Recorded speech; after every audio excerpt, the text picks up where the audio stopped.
జపో జల్పశిల్పం సకలమపి ముద్రా విరచనా. జపో జల్పశిల్పం సకలమపి ముద్రా విరచనా. గతిః ప్రాదక్షిణ్యక్రమణమశనాద్యాహుతివిధిః. ప్రణామः సంవేశः సుఖమఖిలమాత్మార్పణదృశా.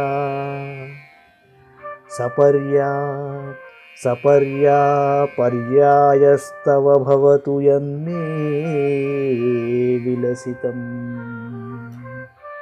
నా మాటలు జపము, నా చేతి కదలికలే ముద్రలు, నా నడకయే ప్రదక్షిణ, నా ఆరగింపులే ఆహుతులు, నా శయన ఆసనాదులే నమస్కారములు, నా సమస్త సుఖాలు చేష్టలు అన్నీ ఆత్మార్పణ దృష్టితో నీ పరిచర్యారూపమైన పూజయే అగుగాక. ఆత్మార్పణ దృష్టి అంటే నేను నాది అని భావించేదంతా జగదంబకే అర్పించే సర్వసమర్పణాభావం అని తాత్పర్యం. 2 శ్లోకాలు గుర్తుకొస్తాయి మనకి.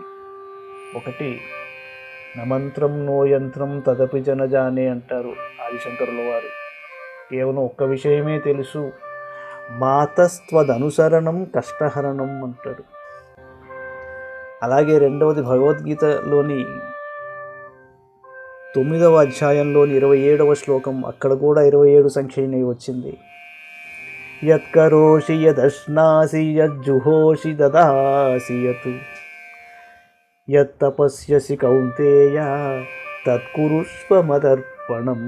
ఓ కౌంతేయ, నీవు ఆచరించు కర్మను, భుజించెడి ఆహారమును, హోమము చేయు హవ్యమును, అర్పించు దానమును, ఆచరించు తపస్సును నాకే సమర్పించవయ్యా అన్నాడు.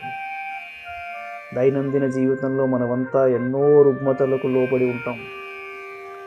అంచేత ఒక్కసారి ఇప్పుడు ఇక్కడ చెప్పిన ఈ శ్లోకాన్ని చదువుకోవడం వలన చాలా మటుకు సమస్యలకి పరిష్కారాలు మనకు లభించగలవు.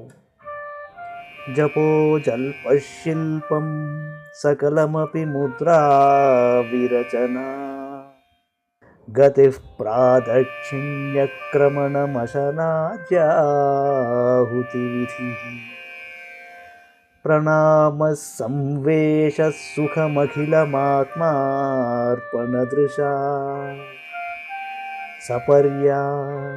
సపర్యాపర్యాయస్తవ భవతు యన్మే విలసితం.